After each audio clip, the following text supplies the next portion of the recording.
ওই তাকাও, ইটগুলি ঠিকঠাক গুনো কিন্তু কটা নামে না, গুনে রেখো, নাহলে কিন্তু তাকাও রোজ কাটা কিন্তু না।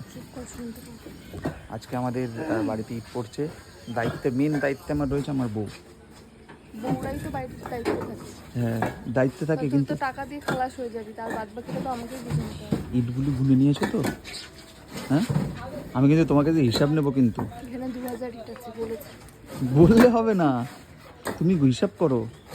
আমি তোমাকে আজকে বলেছি একটা, তাকাও, একটা যে কিনে দিয়েছি, জামদানি কিনে দিয়েছি, বিকালে দিয়ে দেবো, হয়ে যাবে।